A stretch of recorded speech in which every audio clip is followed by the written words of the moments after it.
Hi friends, ఎలా ఉన్నారు? అందరూ బాగున్నారని అనుకుంటున్నాను. ఈరోజు మీ ముందుకు మరో కుకింగ్ వీడియోతో వచ్చేసానండి. ఈరోజు నేను మటన్ చాప్స్ కర్రీ చేయబోతున్నాను. నా స్టైల్లో నేను ఎలా చేస్తాను అనేది మీతో షేర్ చేసుకోబోతున్నాను. ఇంకా వీడియోలోకి వెళ్ళిపోతే ముందుగా ఒక కుక్కర్ పెట్టుకొని అందులో ఆయిల్ పోసుకోవాలి. ఆయిల్ వేడెక్కాక అందులో 3 లవంగాలు, తర్వాత ఒక నల్ల ఇలాచీ పెద్దది, తర్వాత 2 చెక్క ముక్కలు, నార్మల్ ఇలాచీ వేసుకొని కొంచెం ఫ్రై అవ్వనివ్వాలి. ఈ లోపు మనం ఒక 2-3 పెద్దలపాయలు అనేటువంటిది పేస్ట్ చేసుకొని పెట్టుకోవాలి. ఇలా వేడయ్యాక మనం ముందుగా పేస్ట్ చేసి పెట్టుకున్న ఉల్లిపాయల పేస్ట్ వేసుకొని ఫ్రై చేసుకోవాలి.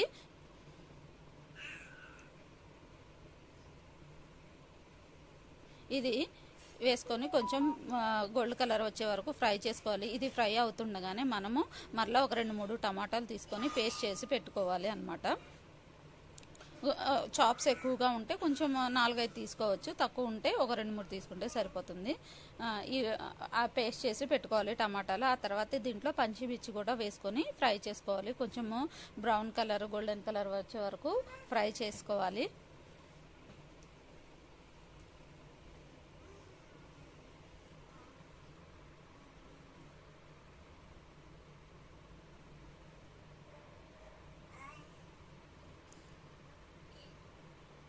ఇలా ఫ్రై చేసుకున్న తర్వాత ఆనియన్స్ పేస్ట్ ఫ్రై అయ్యాక ఇందులో కొంచెం అల్లం వెల్లుల్లి పేస్ట్ వేసుకొని ఫ్రై చేసుకోవాలి. ఇది పచ్చి వాసన పోయేంత వరకు ఫ్రై చేసుకుంటే సరిపోతుంది. లేదంటే ఏంటంటే కర్రీ అంతా కూడా అల్లం వెల్లుల్లి పేస్ట్ వాసన వస్తూ ఉంటుంది అనమాట. అందుకని చెప్పి పచ్చి వాసన పోయే వరకు ఫ్రై చేసుకోవాలి. ఇలా ఆయిల్ పైకి తేలాడే వరకు ఫ్రై చేసుకున్న తర్వాత మనం ముందుగా పేస్ట్ చేసి పెట్టుకున్న టమాటాను కూడా వేసేసుకోవాలి. టమాటా పేస్ట్ కూడా వేసుకొని దీన్ని కూడా పచ్చి వాసన పోయేంత వరకు ఫ్రై చేసుకోవాలి. వీడియోలో చూపించిన విధంగా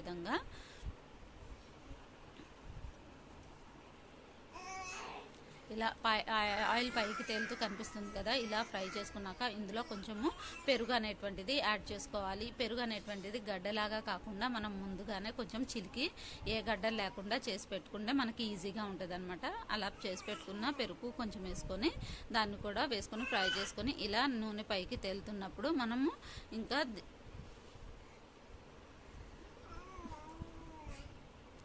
దీంట్లో మిగతా మసాలాలు వేసుకోవాలన్నమాట. ఉప్పు వేసుకోవాలి, తర్వాత కొంచెం పసుపు వేసుకోవాలి.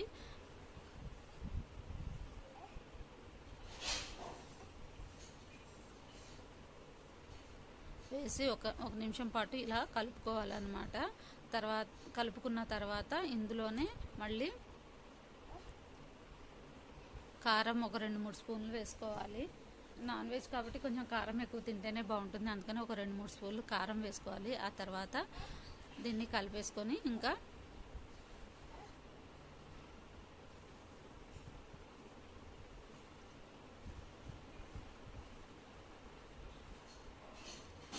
గరం మసాలా, ధనియాల పౌడరు, జీరా పౌడర్ ఉంటే జీరా పౌడర్ వేసుకొని, నా దగ్గర ఆ రోజు జీరా పౌడర్ లేదు, అందుకని నేను గరం మసాలా, ధనియాల పౌడర్ మాత్రమే వేసాను. ఇవి వేసి బాగా ఒక 2 నిమిషాల పాటు ఫ్రై అవ్వనివ్వాలి.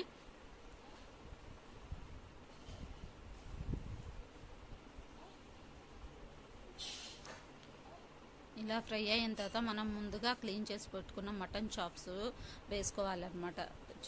వీడియోలో చూపించిన విధంగా అదిగోండి మటన్ చాప్స్ చూపిస్తున్నాను చూడండి. మటన్ చాప్స్ ఇలా ఉంటాయి అన్నమాట. ఇంకా ఇవి వేసేసుకొని బాగా కలుపుకోవాలన్నమాట ముక్కలకు పట్టేలాగా.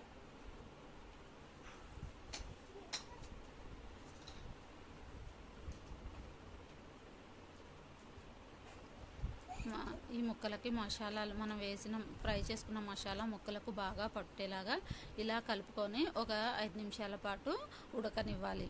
ఈ 5 నిమిషాలు ఉడికితే ఏంటంటే దీంట్లో నుండి వాటర్ ఊరుతుంది కదా, ఆ వాటర్ అంతా ఇంకిపోయి ఇలా ఆయిల్ వచ్చే వరకు ఫ్రై చేసుకోవాలి. ఫ్రై చేసుకున్న తర్వాత దీంట్లో ముందు ఒక గ్లాస్ వాటర్ వేసేసుకొని కుక్కర్ పెట్టేసుకోవాలన్నమాట. లిడ్ పెట్టేసుకోవాలి. కుక్కర్ అనేటువంటిది లేత మాంసం అయితే కనుక ఒక 2-3 విజిల్స్ వస్తే సరిపోతుంది. అదే ముదురు మాంసం అయితే కనుక ఒక 5-6 విజిల్స్ వస్తే సరిపోతుంది. ఇలా ఇలా ఉడికిపోయాక తీసుకుంటే ఇలా వస్తుంది, చిక్కగా వస్తుంది అనమాట. ఇంకా ఇప్పుడు మనకి గ్రేవీ కావాలి కాబట్టి కొంచెం వాటర్ యాడ్ చేసుకొని మరగబెట్టుకోవాలన్నమాట. చూసారు కదా ఎంత చిక్కగా ఉందో. మనం ఇలా చిక్కగా కావాలనుకుంటే ఇలా చిక్కగా ఉంచేసుకోవచ్చు, లేదు కొంచెం షేర్వా కావాలి అనుకుంటే ఇలా వాటర్ యాడ్ చేసుకొని కొంచెం కొత్తిమీర యాడ్ చేసుకొని మరగబెట్టుకొని ఇంకా దించేసుకోవడమేనమాట. ఇంకా అంతకంటే ఏం లేదు. ఇది అంటే మటన్ చాప్స్ కర్రీ ఇలాగే చేస్తారని కాదు, నేను ఇలా చేస్తాను. ఓకేనా? మీకు ఈ వీడియో నచ్చితే కనుక please like, share, subscribe to my channel. చూసారు కదా ఎంత బాగుందో. ఇలా మరిగించుకొని ఇంకా ఇది ఇడ్లీలో కానీ, దోశల్లో కానీ, రైస్లో కానీ చాలా బాగుంటుందన్నమాట. ఒకసారి అయితే ట్రై చేయండి. మీకు ఈ వీడియో నచ్చితే please like, share, subscribe to my channel. Thanks for watching.